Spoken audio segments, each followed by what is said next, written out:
Hello everybody. यह class 9th chapter first का part number 3।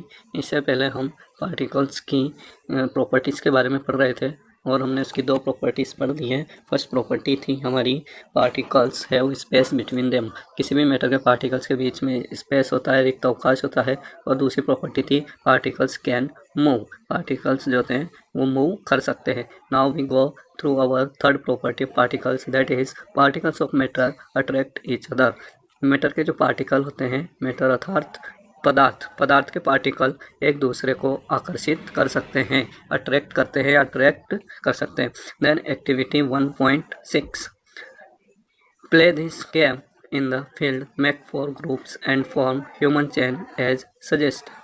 ना आपको ये एक गेम खेलना है और जैसे कि ह्यूमन चेन बनानी है, आपको नीचे दिखाया गया है डायग्राम में, उस हिसाब से The first group should hold each other from the back and lock arms like Idu Mishmi dancers। देखिए यहाँ पर नीचे डायग्राम दिखाया गया है। इसमें एक विशेष प्रकार का डांस है जो हमारे नॉर्थ ईस्ट इंडिया में किया जाता है। इसका नाम है ईदू मिश्मी डांस ना। तो जैसे इन्होंने अपनी बैक के पीछे से एक दूसरे के हाथ होल्ड कर रखे हैं, इसी तरीके से आपको भी एक चेन बनाकर खड़ा होना है। ठीक है। Then the second group should hold hands to form a human chain. ठीक है। फर्स्ट ग्रुप में जो बच्चे हैं उनको तो इन डांसर्स की तरह अपने कमर के पीछे हाथ जोड़कर खड़ा होना है, और दूसरे जो ग्रुप हैं उनके बच्चों को सिर्फ अब एक दूसरे के हाथ पकड़कर, दूर से ही उनको हाथ पकड़कर खड़ा होना है, ह्यूमन चेन बनानी है। एंड जो थर्ड ग्रुप है, the third group should form a chain by touching each other with only their finger tips. और जो तीसरा ग्रुप होगा वो सिर्फ अपनी फिंगर्स की जो टिप्स होती हैं उनको टच करते हुए ह्यूमन चेन बनाएगा। ठीक। Now the fourth group of student should run around and try to break the 3 human chains one by one into as many small groups as possible. अब जो बच्चों का चौथा ग्रुप होगा वो उन चेन्स को तोड़ने की कोशिश करेगा। हमने 3 तरह की यहाँ पर ह्यूमन चेन बनाई है और चौथा ग्रुप उनको तोड़ने की कोशिश करेगा। Which group was the easiest to break. तो आप बताइए कि इनमें से कौन सा ग्रुप जो है वो सबसे पहले टूटेगा, या कौन सी ह्यूमन चेन सबसे पहले टूट जाएगी। तो हम यहाँ पर डेफिनेटली बोल सकते हैं कि जिन बच्चों ने सिर्फ फिंगर टिप्स को टच करते हुए ह्यूमन चेन बनाई थी, उनकी चेन सबसे पहले टूट जाएगी। ऐसा क्यों होगा बताइए। हाँ बिल्कुल, उनमें फोर्स ऑफ अट्रैक्शन उनके पास कम है, वो एक दूसरे को कम आकर्षित कर रहे हैं या एक दूसरे के कम कांटेक्ट में हैं, इसीलिए वो चेन जल्दी टूट पा रही है। If you consider such student as particle of matter, then in which group the particles had each other with the maximum force. यदि हम प्रत्येक स्टूडेंट को हम किसी मैटर का पार्टिकल माने, ठीक है, यहाँ पर हमें प्रत्येक स्टूडेंट को क्या मानना है, as a particle of matter. Then in which group the particles held each other with the maximum force. तो किस ग्रुप के बच्चों ने, किस ग्रुप के स्टूडेंट्स ने मैक्सिमम फोर्स के साथ एक दूसरे को हेल्ड किया हुआ है। तो निश्चित रूप से जिन्होंने कमर के पीछे हाथ बांधकर चेन बनाई है उनमें मैक्सिमम फोर्स पाया जाएगा, यानी जो सबसे ज़्यादा पास होंगे और टाइटली हेल्ड होंगे उनमें मैक्सिमम फोर्स होगा। Then activity 1.7, take an iron nail, a piece of chalk and a rubber band. ना अब हमें 3 चीज़ें लेनी है, एक आयरन नेल लोहे की कील, एक चक का टुकड़ा और एक रबर बैंड। रबर बैंड आप सभी जानते ही हैं जो जनरली गोल होता है। Try breaking them by hammering, cutting और स्ट्रेचिंग। अब हम इनको ब्रेक करने का, तोड़ने की कोशिश करेंगे। कैसे? हैमरिंग करके, हैमरिंग करना मतलब हथौड़ी मारकर, कटिंग उनको काट कर किसी भी चीज़ से, और स्ट्रेचिंग मतलब खींच कर, काट कर या हथौड़ी मारकर उनको ब्रेक करने की कोशिश करेंगे। In which of the above 3 substances do you think the particles are held together with greater forces. तो ये जो हमने 3 पदार्थ लिए हैं, 3 सबस्टेंस लिए हैं, आयरन, चौक और रबर बैंड, इनमें से कौन से पदार्थ के जो पार्टिकल्स हैं वो ज़्यादा अच्छे से ग्रेटर फोर्स से जुड़े हुए हैं, है ना। तो हम यहाँ क्या पाएंगे कि जो आयरन नेल है इसको ब्रेक करने में सबसे ज़्यादा प्रॉब्लम आएगी। क्यों आती है? क्योंकि उसके पार्टिकल्स जो हैं उनमें आपस में बहुत ग्रेट फोर्स आपस में लग रहा है, इसी वजह से।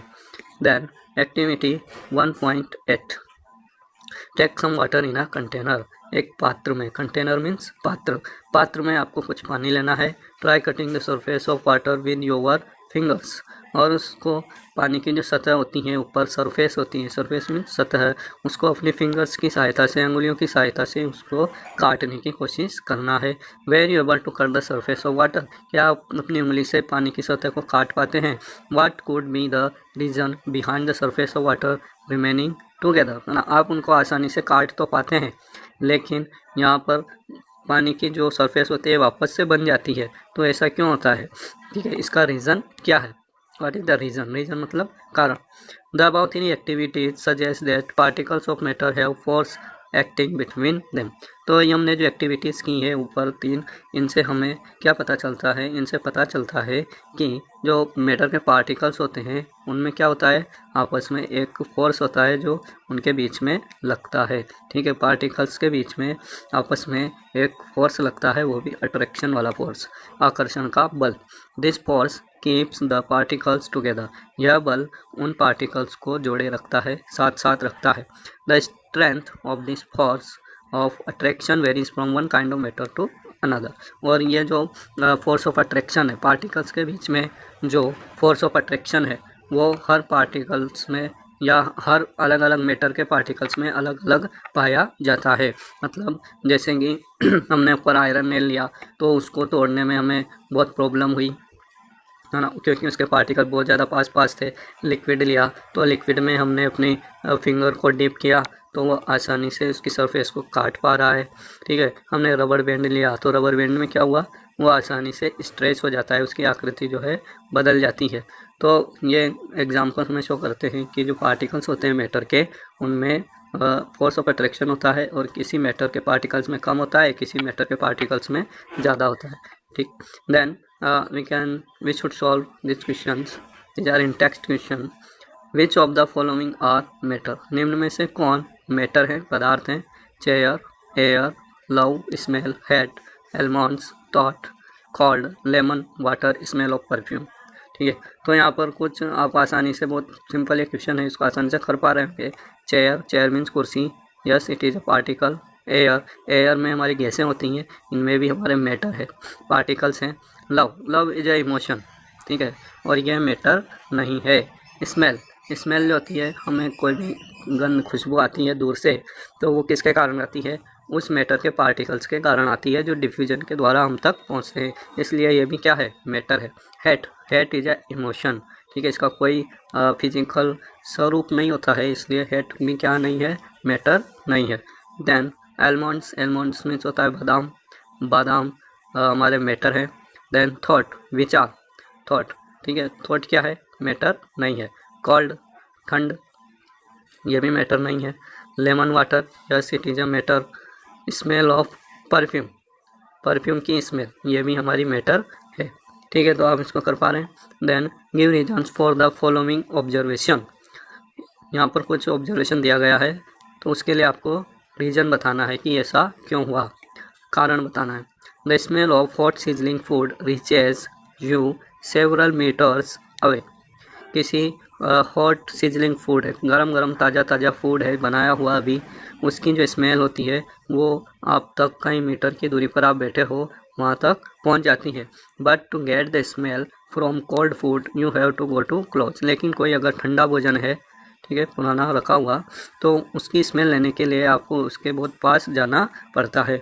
तो ऐसा क्यों है, इसके पीछे रीज़न क्या है, तो हमने ऊपर हमारी जो सेकंड प्रॉपर्टी पढ़ी थी उसमें पढ़ा था पार्टिकल्स कैन मूव, और particles of a matter are continuously keep to moving, तो उसमें हमने एक और चीज़ पढ़ी थी कि जब टेम्परेचर बढ़ता है, on increasing temperature the kinetic energy of particles also increase. ठीक है, तो टेम्परेचर बढ़ने के साथ साथ पार्टिकल्स की काइनेटिक एनर्जी बढ़ जाती है, जिसके कारण उसके जो पार्टिकल्स होते हैं वो ज़्यादा आसानी तक हमसे जल्दी से पहुंच पाते हैं। अब we come to our next question number 3. A diver is able to cut through water in a swimming pool. Which property of matter does this observation show? डाइवर मतलब होता है तैराक या गोताखोर। जो गोताखोर होते हैं वो पानी में जब कूदते हैं स्विमिंग पूल में, तो वो उसकी सतह को काट पाते हैं।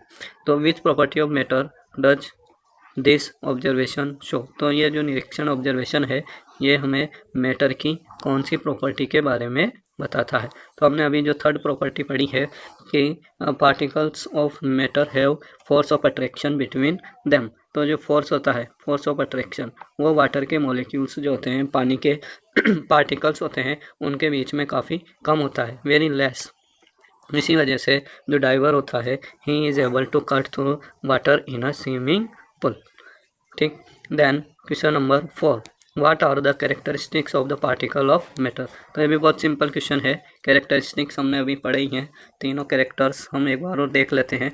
First character is here particles of matter have space between them. ये हमारा फर्स्ट कैरेक्टर था। देन सेकंड कैरेक्टर था हमारा particles of matter are continuously moving. And third character जो है वो क्या है, particles of matter attract each other. ये हमारा थर्ड प्रॉपर्टी है। ठीक है, इसके बाद हम नेक्स्ट टॉपिक शुरू करेंगे हमारा। Our next topic is state of matter. States मतलब अवस्था, पदार्थ की अवस्थाएं। पदार्थ कितनी अवस्थाओं में पाया जाता है? Yes, 3 states. Now let us start it. Observe different types of matter around you. अपने आसपास के विभिन्न प्रकार के पदार्थों को आप ऑब्जर्व कीजिए, उनका निरीक्षण कीजिए। What are its different states, और इनकी विभिन्न अवस्थाओं के बारे में बताइए, उनकी अवस्थाएं क्या हैं। We can see that matter around us exist in 3 different state. तो हम बता सकते हैं कि हमारे आसपास मैटर 3 अवस्थाओं में पाया जाता है, सॉलिड, लिक्विड एंड गैस ना। आपने इनके बारे में पहले भी पढ़ रखा है, solid, liquid and gas, these are 3 states of matter. These states of matter arise due to variation in the characteristics of particles of matter. ये जो स्टेट है मैटर की, ये क्यों आती है? ये जो पार्टिकल होते हैं, मैटर के पार्टिकल होते हैं, उनकी जो कैरेक्टरिस्टिक होते हैं, गुण होते हैं, ठीक है, पार्टिकल्स के गुणों में वेरिएशन आने के कारण, विभिन्नताएं आने के कारण ये स्टेट्स देखने को हमें मिलती हैं। ठीक है, now let us study about the properties of this 3 states of matter in detail. अब हम इन स्टेट्स को डिटेल में पढ़ने वाले हैं कि ये ऐसी स्टेट्स क्यों पाई जाती हैं, या कोई भी पदार्थ सॉलिड स्टेट में होता है तो क्यों होता है, लिक्विड में होता है तो क्यों होता है, और गैस में होता है तो क्यों होता है। देन इसके लिए हम एक्टिविटी 1.9 करेंगे। Collect the following articles, a pen, a book, a needle and a piece of wooden stick। हमें कुछ चीज़ें कलेक्ट करनी है जो हमारे आसपास मिल जाती हैं। Sketch the shape of the above articles in your one notebook by moving a pencil around them. तो आपको अपनी नोटबुक में एक पेंसिल को घुमाते हुए, ठीक है, पहले नोटबुक पर उन आर्टिकल्स को रख लेंगे और फिर उस पर पेंसिल घुमाते हुए उनका एक आउटलाइन स्केच बनाएंगे। Do all these have a definite shape. क्या इनकी क्या एक निश्चित आकृति है? Distinct boundaries and a fixed volume. क्या उनकी कोई निश्चित बाउंड्रीज हैं, सीमाएं हैं, बाउंड्रीज मीन्स सीमाएं, एंड फिक्स्ड वॉल्यूम, और क्या उनका जो आयतन है वो बिल्कुल फिक्स है, क्या वो बार बार चेंज हो रहा है। What happens if they are hammered, pulled और ड्रॉप्ड। और हैमर्ड करने पर यानी हथौड़ा मारने पर, पुल करने पर, खींचने पर, स्ट्रेच करने पर, ड्रॉप करने पर, ऊपर से नीचे गिराने पर उनके साथ क्या होता है। और these capable of diffusing into each other. क्या ये एक दूसरे में डिफ्यूज हो पा रही हैं? डिफ्यूज होना मतलब विसरित होना, एक दूसरे में पार्टिकल्स का मिल जाना। तो क्या पेन के पार्टिकल बुक में मिल रहे हैं, क्या बुक के पार्टिकल नीडल में मिल रहे हैं, या नीडल के पार्टिकल वुडन स्टिक में मिल रहे हैं, और कौन किस तरह से हैमरिंग करने पर, पुल करने पर, ड्रॉप करने पर हमें रिएक्शन दे रहा है, उसको हमें ऑब्जर्व करना है। Try compressing them by applying force. और उनको कंप्रेस करके देखना है। कंप्रेस करना मतलब दबाव डालना, संपीड़ित करना। Are you able to compress them. और क्या आप उनको दबाव डालकर उनको छोटा कर पा रहे हो, संपीड़ित कर पा रहे हो। तो हम देखेंगे कि यहाँ पर जितने भी हमने आर्टिकल्स लिए हैं, pen, book, needle, wooden stick, ये सभी क्या है, हमारे सॉलिड हैं, ठीक है। और इन सब की क्या होती है, एक डेफिनेट शेप होती है, डिस्टिंक्ट बाउंड्रीज होती है, फिक्स्ड वॉल्यूम होता है, और इसके अलावा उनको अगर हम हैमर करते हैं तो आसानी से नहीं टूटते हैं, पुल करते हैं तो भी नहीं टूटते हैं, और ऊपर से ड्रॉप करते हैं तब भी नहीं टूटते हैं। और क्या ये डिफ्यूज़ हो पाएंगे एक दूसरे के में? नहीं, ये एक दूसरे में डिफ्यूज़ नहीं हो पाते, इनके पार्टिकल्स एक दूसरे में नहीं मिल पाते हैं। ट्राई कंप्रेसिंग, और क्या हम उनको कंप्रेस कर पाते हैं? तो हम उनको कंप्रेस भी नहीं कर पाते हैं। ठीक है, तो यहाँ पर हमने ये ऑब्जर्वेशन किया है। आगे बढ़ते हैं। All the above are example of solid, ये सभी क्या है? सॉलिड के एग्जाम्पल्स हैं। We can observe that all these have a definite shape, distinct boundaries and fixed volume. इन सभी की एक निश्चित आकृति है। डेफिनेट मतलब निश्चित आकृति, डिस्टिंक्ट बाउंड्रीज और निश्चित उनकी क्या है? सीमाएं हैं। ठीक है, ऐसा नहीं है कि पेन या वुडन स्टिक है वो अपने आप फैल रहा है, बड़ा हो रहा है, छोटा हो रहा है, ऐसा नहीं है। उनकी जो बाउंड्रीज है वो निश्चित है, और उनका जो आयतन है, वॉल्यूम है, वो भी निश्चित है।